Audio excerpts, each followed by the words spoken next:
Hello hi అండి, అందరికీ నమస్కారం. Welcome back to our channel. ఈరోజు మన ఛానల్లో కరెంట్ అఫైర్స్ అయితే అక్టోబర్ మంత్కి సంబంధించిందండి. ఎవరైతే కాంపిటేటివ్ అండ్ ఎంట్రన్స్ ఎగ్జామ్స్కి ప్రిపేర్ అయ్యే వాళ్ళు ఉంటారో వాళ్ళకి ఈ నోట్స్ యూజ్ అవుతుంది అనుకుంటే నా ఛానల్ని అయితే ఫాలో అవ్వండి. ఆల్టర్నేట్ డేస్లో అయితే నేను కరెంట్ అఫైర్స్ అయితే అప్లోడ్ చేస్తూ ఉంటానండి డైలీ. సో కావాలి అనుకుంటే మాత్రం ఈ ఛానల్ని అయితే ఫాలో అవ్వండి. అంతేకాకుండా ఈ నోట్స్కి సంబంధించి మంత్ వైజ్గా పీడిఎఫ్లు కావాలి అనుకుంటే మాత్రం డిస్క్రిప్షన్లో అయితే నేను ఇన్స్టాగ్రామ్ లింక్ కానీ వాట్సాప్ నెంబర్ కానీ ఇస్తానండి. సో పీడిఎఫ్ కావాలనుకున్న వాళ్ళు అక్కడ మెసేజ్ చేయొచ్చు.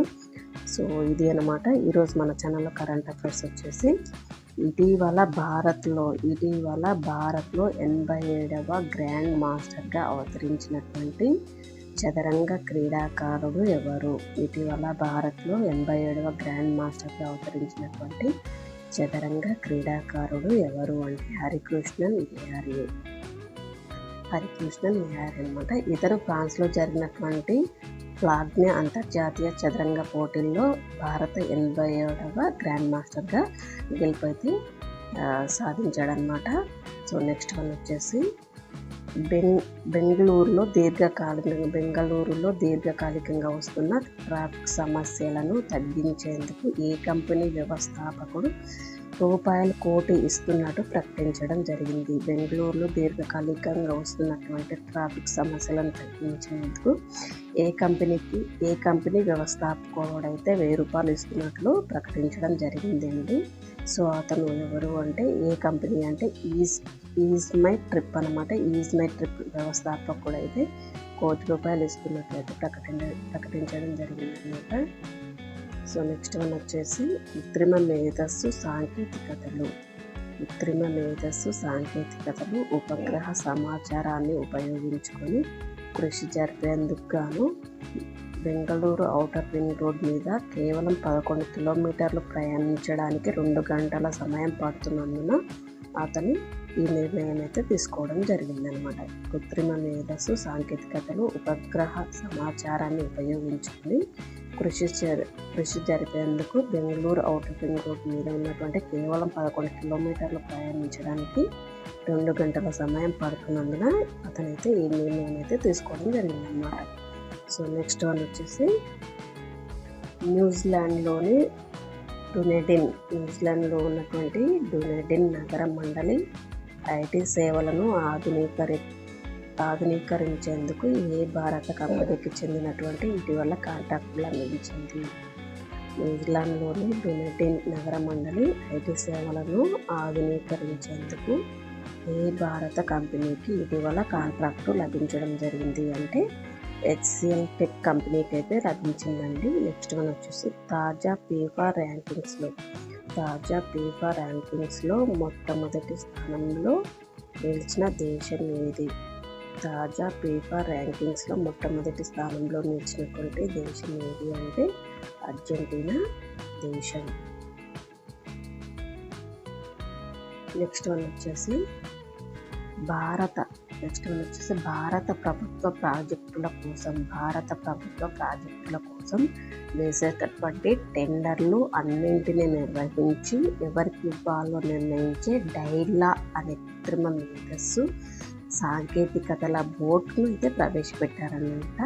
అయితే దీని లక్ష్యం ఏంటిది? భారత ప్రభుత్వ ప్రాజెక్టుల కోసం వేసేటటువంటి టెండర్లు అన్నింటినీ నిర్వహించి ఎవరికి ఇవ్వాలో నిర్ణయించేటటువంటి డైలా అనే కృత్రిమ మేధస్సు సాంకేతికతల బోర్డును అయితే ప్రవేశపెట్టారంట.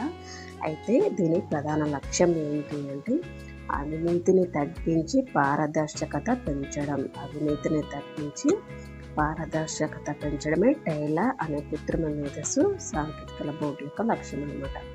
నెక్స్ట్ వన్ వచ్చేసి దౌర్జన్యాలకు వ్యతిరేకంగా ఉమ్మడిగా ప్రతిస్పందించాలని నిర్ణయిస్తూ 2025 సెప్టెంబర్లో పరస్పర అంగీకారం మీద సంతకాలు చేసినటువంటి 2 దేశాలు ఏవి?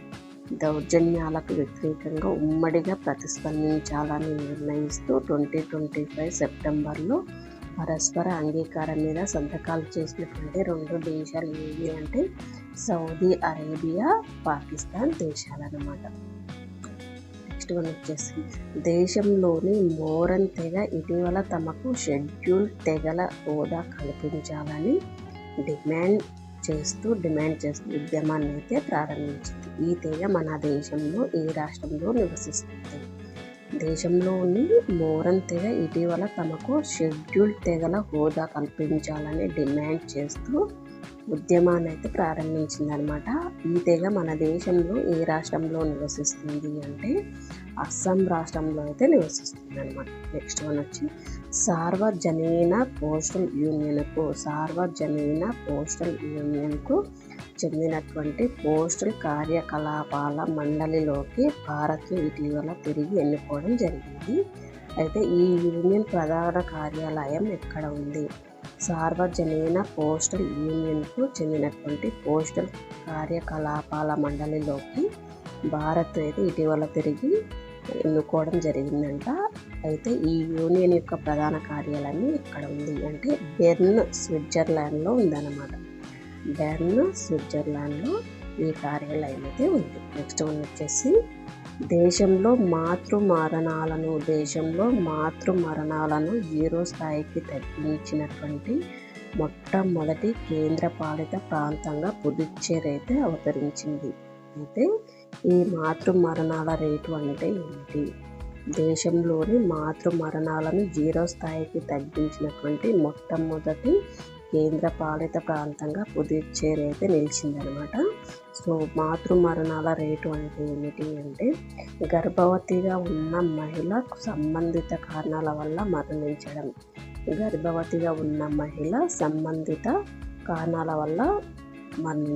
గర్భవతిగా ఉన్నటువంటి ఒక మహిళ సంబంధిత కారణాల వల్ల మరణించడం లేదా కాన్పు జరిగిన 42 రోజుల్లోగా మరణించడం అన్నమాట. సో ఇది అండి మన ఛానల్లో అయితే కరెంట్ అఫైర్స్. ఎవరైతే కాంపిటేటివ్ అండ్ ఎంట్రన్స్ ఎగ్జామ్స్కి ప్రిపేర్ అయ్యే వాళ్ళు ఉంటారో వాళ్ళకి నోట్స్ యూజ్ అవుతుంది అనుకుంటే నా ఛానల్ని అయితే ఫాలో అవ్వండి. ఆల్టర్నేట్గా నేనైతే వీడియోస్ అప్లోడ్ చేస్తూ ఉంటానండి. మంత్ వైజ్గా మీకు పీడిఎఫ్లు కావాలనుకుంటే డిస్క్రిప్షన్లో అయితే నేను నా ఇన్స్టాగ్రామ్ లింక్ కానీ అండ్ వాట్సాప్ నెంబర్ కానీ ఇస్తానండి. కావాలనుకున్న వాళ్ళు అక్కడ మెసేజ్ చేయండి. అంతేకాకుండా మీ ఫ్యామిలీలో కానీ ఫ్రెండ్స్లో కానీ ఎవరైనా ఎగ్జామ్స్కి ప్రిపేర్ అయ్యే వాళ్ళు ఉంటే ఈ నోట్స్ వాళ్ళకు కూడా షేర్ చేయండి. ఎందుకంటే వాళ్ళకు కూడా యూజ్ అవుతుంది కదా ఈ నోట్స్ అనేది. సో ఇదే అనమాట మన ఛానల్లో current affairs. Thank you all of you. Keep watching.